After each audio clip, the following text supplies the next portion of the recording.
welcome back to the Your Celestial Podcast. I'm your host, astrologer and soul center transformation guide, Lumi Pelinku. It's been a week since our last episode. I just want to apologize that I couldn't do it due to having the flu. It was wonderful. And I'm very happy to make it on the other side. And I appreciate you for continuing to listen to this podcast. And I want to kick things off by explaining why the last episode hasn't been recorded because I was on recovery mode. But thank you for being here today. And if it's your first time being here, thank you so much and full welcome for you to come here into this realm.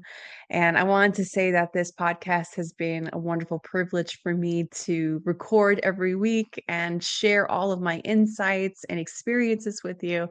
It's been a very interesting climate lately in terms of astrology and what's been circulating around. And we have so many big events happening this week. I want to dive in deep in terms of what to explore this week with you and see how we can find meaning and understanding as to what we're going through here.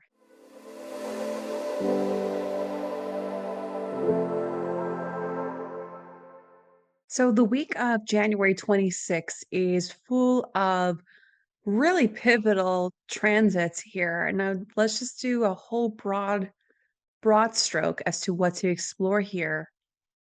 To begin the week of January 26th, we have Neptune, the planet that has to do with transcendence and mystical experiences and dreams and illusions, is shifting into the sign of Aries. It's very pivotal here because we don't often experience this in a lifetime. Overall, like with a game-changing planet like Neptune that is very slow moving, it takes about 160 years for it to go completely around the 12 zodiac signs. And with it making its entry into Aries, it's very powerful because in the sign of Aries, it has to do with the way we initiate, the way we lead, and how we are making ends meet with our goals. Neptune is very spirit heavy. So it's a very interesting alchemy happening here.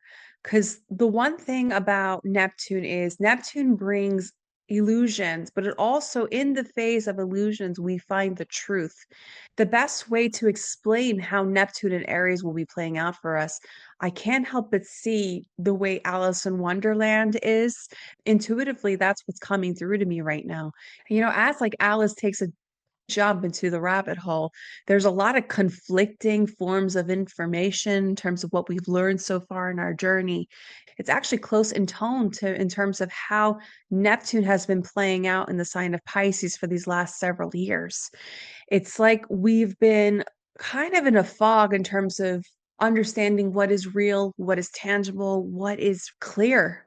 And in terms of the way Neptune was playing in the sign of Pisces, in its natural dignified sign, there was a lot of spirit heavy topics, but lots of feelings of uncertainty and also ways of how we are feeling a little unclear in terms of our routines and our motions and goals and all those things.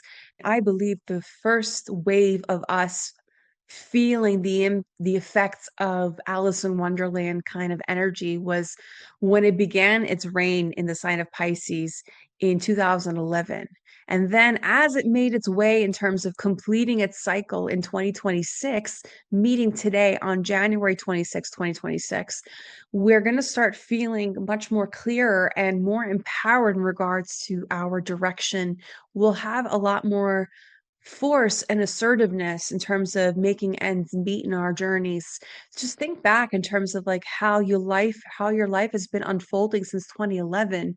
It's been very illusory and very uncertain and ungrounded. And nowadays we have this whole inflow of fire energy coming through here, which means that if you think about like in terms of like how the water can be, which Neptune was in the sign of Pisces, water's very deep. We can't really see what's going on beneath the surface. Whereas with fire energy, it's got like a spark energy. So you'll see a lot more, it's more clear. Like you'll see like everything right in front of you in terms of what you've been missing for these last several years. So that's really good news for you. And in terms of the collective energies, it's like a spiritual awakening, but it meets self direction, which is very interesting because we've been going through like a whole spectrum of exploring what spirit means and what intuition means. Lots of people have been experiencing escapist ways of how we can find our spiritual journeys. So it could be like ayahuasca retreats, it could be mushrooms, it could be like all of those things, like psychedelics. And I in no way condone like that it's proper to use these things or not. Like it's just like to each their own, as long as you are practicing these things responsibly. Even though you are getting yourself involved with these things, sometimes it's very important to you can try it, but it's not something where you should just keep going with it because you get lost in it. And therefore, you don't really have feeling to live in the moment, live in the present moment, because we're seeking out a feeling or a rush that is outside of ourselves. Whereas the core meaning of living in this life and being celestial is learn how to extract that information and learn how to allow it to run its rhythms through us, like allowing all of this intuitive forms of reception to live through us so we can live more meaningfully in our daily lives. And that was the message of how Neptune has been playing out in the sign of Pisces. It's more along the lines of you finding meaning and truth and learning how to live with this in the body. So now the good news is since Neptune is finally made its way into the sign of Aries, it's going to be running its reign until 2038. So we have lots of work to do in regards to how this planet will be working through us. So it's about us learning how to excavate our own emotional intelligence while also bringing meaning to our era in terms of like how we make ends meet, how to become more personalized and involved with our spirituality practices. Because Neptune has everything to do with the mystical experiences, but with it being in the sign of Aries, it's about making it happen. So, all that you've learned for some time, it's not a period for you to retreat in the woods, retreat in the mountains, and just be in complete isolation mode. And in fact, it's about you bringing this light energy on earth and learning how to spread it with goodwill and spread it with much more meaning and impact for society. And that's the way Neptune and Aries will be playing with us. It's about us bringing our spiritual selves into action here. It's not about you dissolving yourself and to fit into ideals or relationships or expectations. It's about embodying your truth and allowing it to guide your choices here. And that is the way Neptune will be running its reign in the sign of Aries. Many people are going to start feeling restless with the illusions and impatience with the avoidance and the isolation. And you're going to be more ready to act on what you already know, which is all about your soul's language and the ways of how you basically live the example here. And if you feel a quiet urgency to align your life with who you're becoming, trust that feeling. It's in a way not impulsive, it is in fact intuitive. So become much more engaging towards your intuitive ability.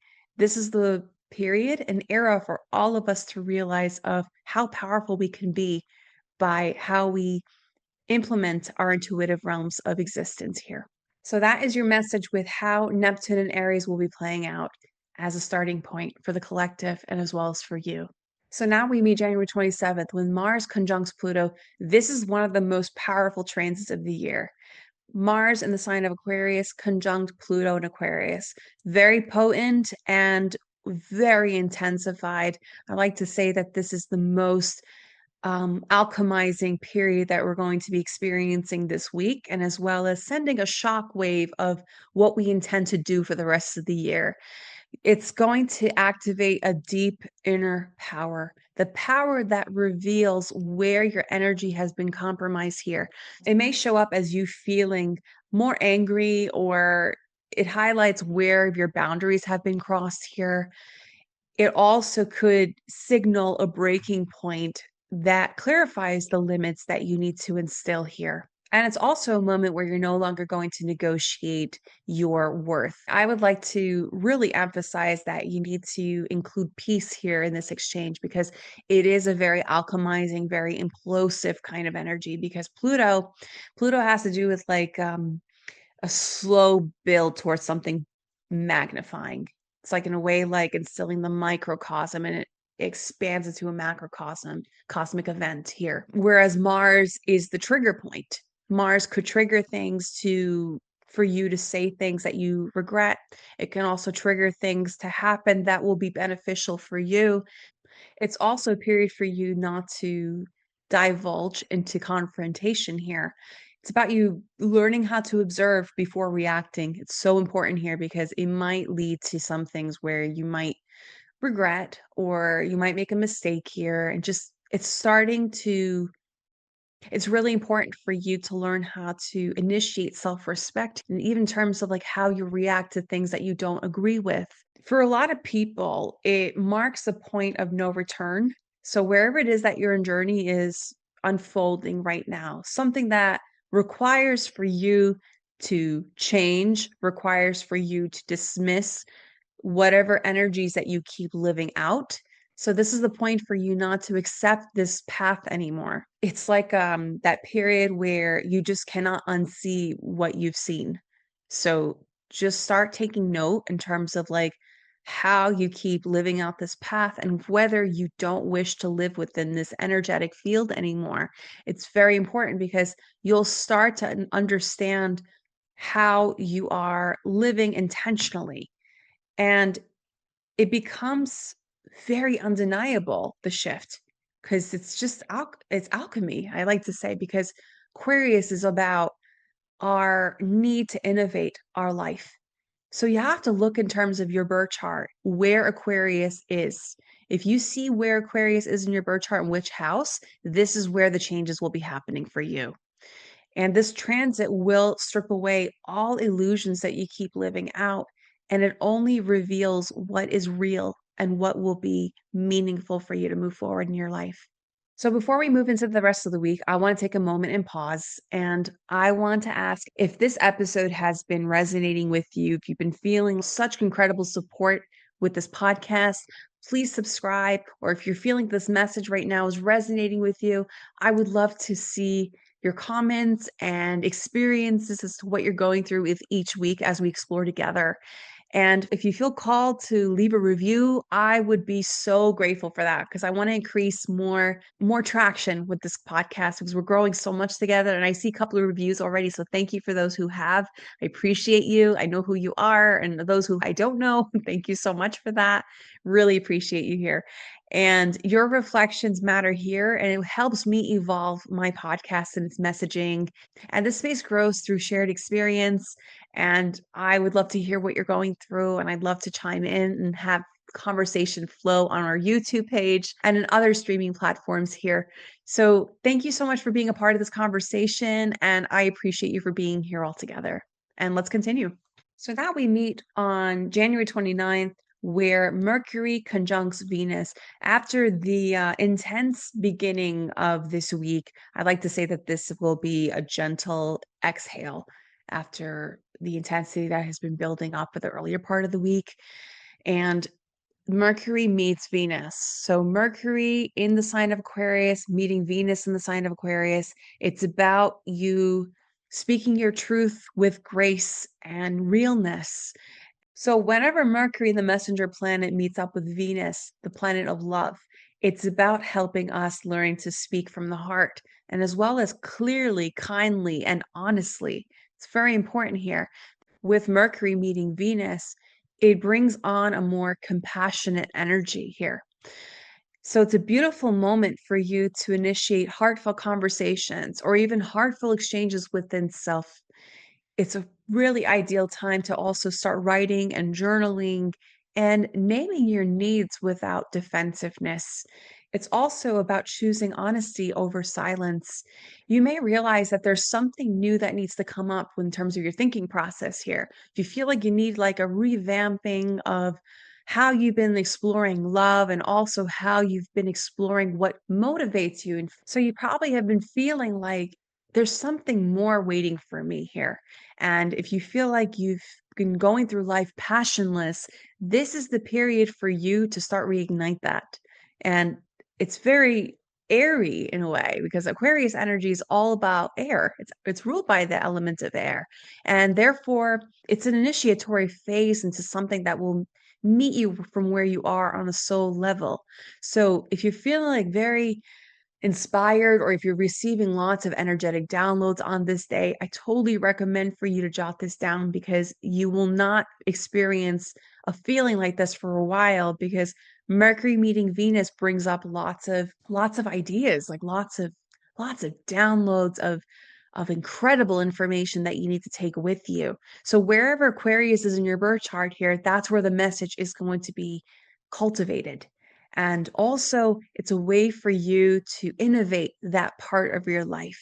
So, if you haven't looked at your birth chart yet, I recommend you to take a look at the birth chart generator that I have on my website. I'll post it on the link down in the show notes here, and you'll be able to see where Aquarius is ruling in your birth chart. And for all of this energies that are happening this week, I totally recommend for you to look into your birth chart so you get to explore all the transits that we explore every week.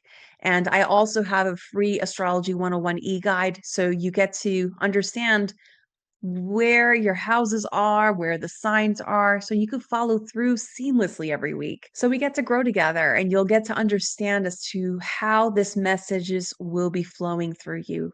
And I invite you to look at the ebook today and you'll see it in the show notes as well. So now we meet February 1st, where the full moon enters Leo.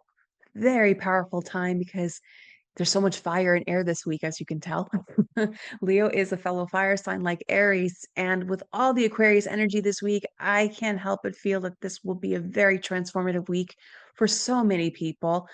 And this full moon brings all of our attention to our heart and what pushes us to fulfill our passions and where we have been perhaps dimming ourselves to maintain the peace. The great news is that this full moon in full culmination is meant to inspire you to step forward and ignite whatever radiance it is that you hold inside. Because this Leo energy is activating all of our suns in Pisces, suns in Taurus, suns in Gemini, because Leo's ruled by the sun. So we're feeling nothing but a gravitation towards how we are feeling the most fulfilled in this life. So everything that you've been building up for the last 6 months, what have you been feeling in terms of safety and security involving our creative passions and our feelings of authenticity and the ways of how we feel the most seen in this life? This is the period for you to observe that. Because for whatever it is that you've been doing for these last 6 months, it's about you facing whatever has been a setback in your life. If you have experienced loss or heartbreak or emotional exhaustion, this full moon is going to offer a gentle invitation for you to explore this and learn how to deflect all of these experiences from coming back again because you're going to be feeling nothing but um, inspiration to step forward and honor your own presence, honor your own energetic self, honor your soul. And if you've been feeling like you've been living on autopilot for some time, this is your wake up call for you to start living more embodied within the self, within your soul. And as you shine from your soul self, this is the way for you to feel most sacred and more secure, and you will paint a much more intentional path.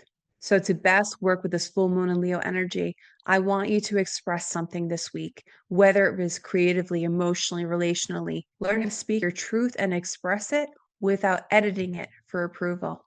That's the way you could best work with this full moon in Leo. So as we close this week, I want you to remember this. This is not a week for you to experience hardness or intensity or any of sorts where you feel like you need to aggressively make ends meet. I want to say that you are being called to become more honest with yourself.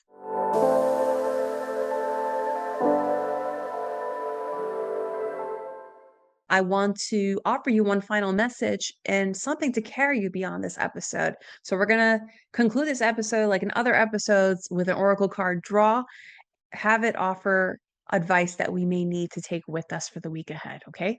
Here is our oracle card draw. This can also be an evergreen message in regards to what to expect or what message you need to know regarding this week. Okay, we got Goddess of the Moon. Goddess of the Moon means that you have all the power in you to make your dreams come true. Whether you are experiencing an ending of a phase or an ending of your own expression, if you're feeling unsupported these days, just know that you have all that it takes for you to enforce whatever it is that you intend to create in this life. So the number 7, from what you see, is 52. It has to do with the spiritual seeker. This strongly means, or is strongly in relation to how Neptune and Aries will be playing out for the collective consciousness. So if you've been feeling a little uncertain or a little insecurity in regarding to how you want to be enforcing your soul self, your true self forward, just know that you are fully supported in this life, because transparency is so needed nowadays. Because if you're feeling like you are just enmeshing to the environment around you, enmeshing yourself into what's expected of you, it's not going to be supported anymore. It's not kosher. I have to say that, because what we've been working on for these last several years, since 2011, when Neptune was in the sign of Pisces, when it just transitioned to that, it was about just blending in. It worked against us when we just blended in, because a lot has happened since 2011. If you recall, if you've been a teenager or in your 20s or even a child in 2011, of course, things change. But especially now, things have been massively changing for the last several years, especially within the last 10. 2011, though, was a very pivotal year for so many people, because Neptune was just establishing itself in the sign of Pisces, in its own dignity sign. We may have felt lost, but it's also the period that we needed to feel lost in order to find ourselves, which meets us now. And Goddess of the Moon is supportive of wherever it is that you have been working towards. And just know that the more you honor your spirit self, the more you honor your truth within, the more supportive you're going to become. The more supportive, and things will become much more clear and more tangible, and even your ability of invoking so much powerful magic will occur here, because we're not supposed to feel any feelings of distortion or chaos or uncertainty, because that is your soul self struggling to speak through the vessel of your body. So that's usually the ego that comes into play here. Ego usually distorts our image, and ego needs to be tended to from time to time. Absolutely. It's also known as our shadow self. So whenever you are ignoring the shadow, you also distort the ability of hearing your soul speaking through you. So just know that you have to become much more truthful and authentic and upfront when something's off, or decisive when things are no longer aligning with you. And this is your message that you're on the right track, but you just need to start listening more in terms of your inner self. And this is very supportive in terms of how Neptune and Aries will be playing out its rhythms here. We have until 2038. So again, we don't have all the answers now, but we are stepping into that intentional path. It's about trusting it. So the more you trust yourself and your spiritual path, and also you living your truth, the better things will culminate here. Just know that once you trust, go inward, follow your intuition, the more in flow you will become. Okay. Thank you so much for listening to the You Are Celestial podcast. I appreciate you for taking part in my journey and exploring the transits together. And if you haven't already, please subscribe to my channel, my podcast, and please rate it if you have been enjoying this week, and as well as the other weeks. I really hope that we will increase the amount of reviews and comments. I would love to carry on conversations and see if we can explore together each week consistently. And I will respond to your comments. I would love to hear as to what you experienced, and let's just get the conversation flowing. And subscribe to my newsletter if you haven't already. This is like a This is like a broad spectrum of what we explore every week, but every 2 weeks, you'll also get like full moon transits and new moon transits catered to your sign, all delivered to your inbox. So if you haven't subscribed already, the link is in the show notes below. And I appreciate you for exploring the stars with me every week. And I really can't wait to explore what's in store for us next week. And I will see you then. Take care.